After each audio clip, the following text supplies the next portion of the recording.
Pictures of Hollis Woods, page 126, chapter 13, The Time with Josie. Late that afternoon, the snow tapered off and stopped. I took a last look at the picture, pleased with it. Beatrice listening to something Josie is saying, both of them with bags of popcorn in their hands. I sneaked into my room so Josie wouldn't see it. I put on all the clothes I could find and Izzy's boots and went outside to sink in the soft snow almost to my knees. The cold was shocking. It stung the inside of my nose and numbed my cheeks. Everything was still. The birds must have found nesting places for the night, and the deer were hiding somewhere deep in the woods. The last slim line of the river had frozen. If I hadn't known it was there, I'd have walked right across to the other side. I wondered if the ice would carry my weight yet. I realized I wouldn't be able to pick evergreen or holly branches from the ground. Anything the wind had brought down was under the snow. I'd have to saw off what I could. Josie and Henry were framed in the window, waving to me. I reached down to scoop up a handful of white and tossed it at them. Then I trudged over to the shed for the old man's saw and found Stephen's sweater hanging on the knob, encrusted with snow. I didn't even remember leaving it there. I folded it, put it on one of the shelves, reached for the saw, and spent the last bit of daylight hacking away at branches, making sure not to spoil the shapes of the trees. The wind wasn't as strong under the shelter of those trees, and it reminded me of something the old man had told me. Hunters who had lost would pull the tree branches together with rope, bending them to form a shelter. I loved the thought of that, the trees forming a cozy nest, and then I shivered, thinking of being alone. "You have Josie," Stephen might have said. "I love Josie," I said back. From inside, music spilled from the radio. "All I want for Christmas." What I want. What I want. Josie was turning on the lamps now. The house was like a little Christmas card with the light shining on the snow. I stood there watching, wondering how far the light might be seen. I reached up for the last branch, snow spraying on my face. No one could see the light anyway, I told myself. It faced the river, away from the road, and no one would be on the old man's mountain toward evening after a storm like this. "You're a snowman," Josie said, as I trudged onto the porch, staggering under the bulky branches. I pulled off Izzy's waders and rubbed my feet until the feeling came back. Josie danced around me. "I have something special for your dinner," she said, delighted with herself. I was saving it for a surprise. She led me into the kitchen and opened the cabinet over the refrigerator. I thought I knew where everything was, but in back of Izzy's old bowls and mixers was a row of treasures. A box of dried milk. Milk! Pancake mix and a jar of applesauce. "Yes," Josie said with satisfaction, "we'll have apple pancakes for dinner with cold milk." My mouth watered. A Christmas Eve dinner. "I'll pay you back, Izzy, every cent, if it takes me the rest of my life." So Josie cooked for the first time, talking to me over her shoulder about Beatrice. Ornaments sparkle on the tree, and Beatrice lights the candles. Every time Josie talks about Beatrice, she seemed to come alive. I thought, Beatrice in her house. I knew she was homesick. "We'll have Christmas here, too," I told her. "I'll set everything up after we eat." But after I'd finished the pancakes, covered with dollops of sweet applesauce, my eyes drooped. I was warm and sleepy. "Let's do it all in the morning," I said. "Presents?" said Josie, a secret smile lighting her face. I curled up in bed, looking out the window at a pale moon and trees thick with snow, thinking I'd never seen anything so beautiful. I could see movement at the edge of the trees, and sat up to see what it was. And then suddenly a fox, a silvery gray with his tail streaming out and back of him, darted across the open space, crossed the ice, and was gone. "I saw a fox, Stephen. I'd never seen a fox before." I lay back, trying to figure out what Josie might have for me. Maybe she found another package of food. I fell asleep, wondering what it was, what I'd like it to be, something sweet, something chocolate or salty, potato chips. Next morning the sun was blinding, and the shed glittered like the witch's house in Hansel and Gretel.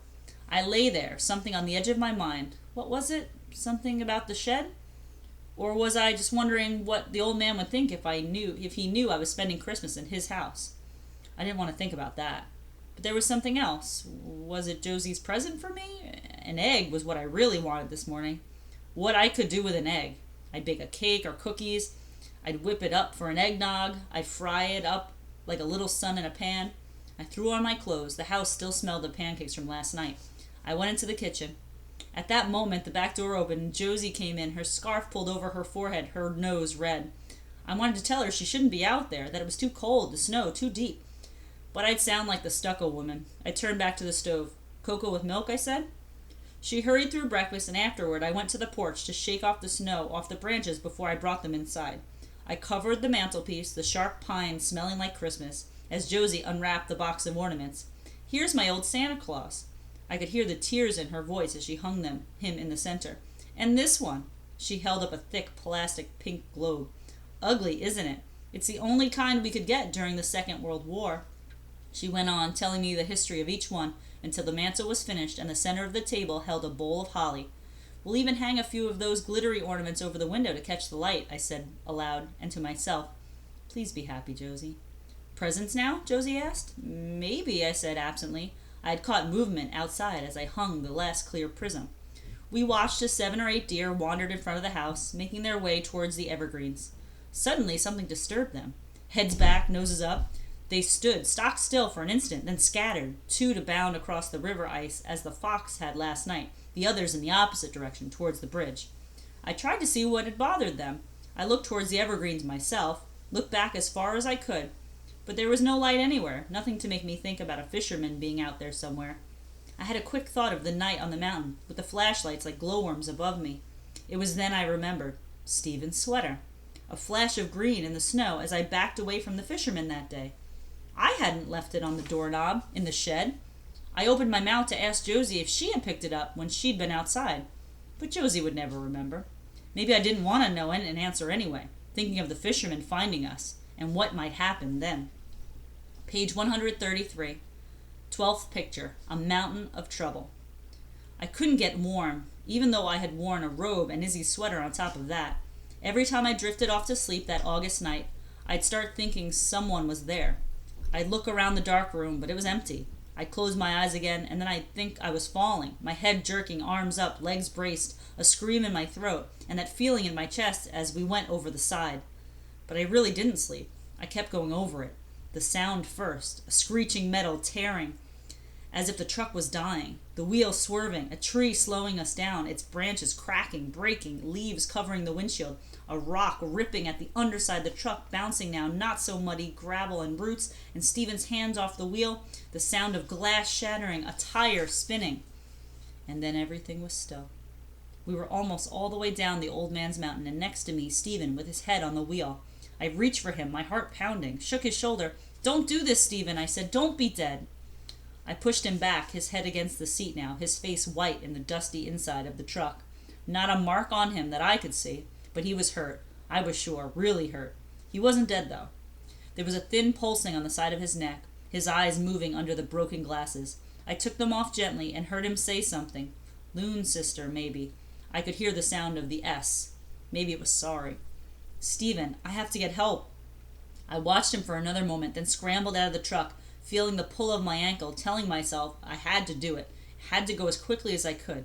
I began the climb back up, wondering how long it would take to get down the mountain road, cross the bridge and reach the house, and then I thought, no telephone. What then? I was almost there when I saw the sweep of headlights going across the bridge. Izzy and the old man coming home?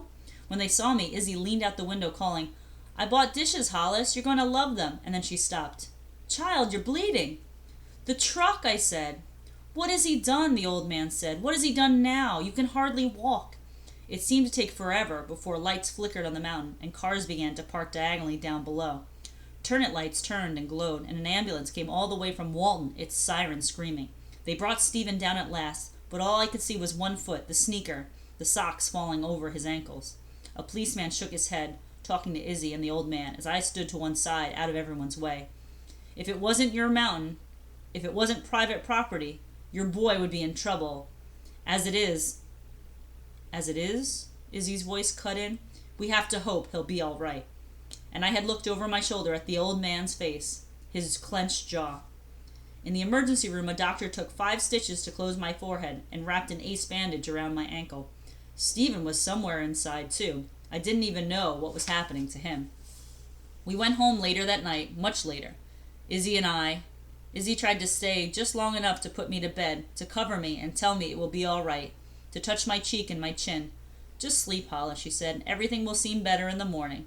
And then she went back to the hospital to wait. I thought about the stucco woman. She wouldn't have been surprised at the trouble I had caused. She would have seen it coming. Would Stephen had driven the truck to the top of the mountain if I hadn't been there? And the arguing between Stephen and the old man? What had Izzy said? Worse this summer? I'd messed up the whole family. Before it was light, I packed my things in the backpack. They didn't all fit, so I left a small pile of odds and ends and the bathing suit that was drying on the line. I tore off a sheet of paper from my drawing pad and wrote the note.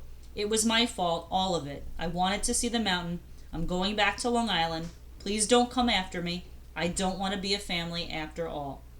I looked back as I left to take a picture of it all in my mind, thinking how strange it was to use my running money to run back to the stucco lady.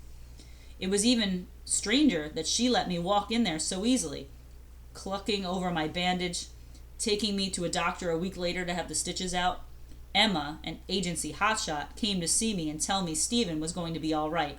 His ribs are broken, she said, and the bones in his arm are fractured. While her mouth was still open, ready to say something, I told her, I never want to go back again. I never want to see any of them again. She tried to figure out why, but when I just kept looking out the window, banging my feet on the chair rung, she sighed, let me stay with the stucco woman. I didn't do that either. I lasted there through most of September, and then I ran.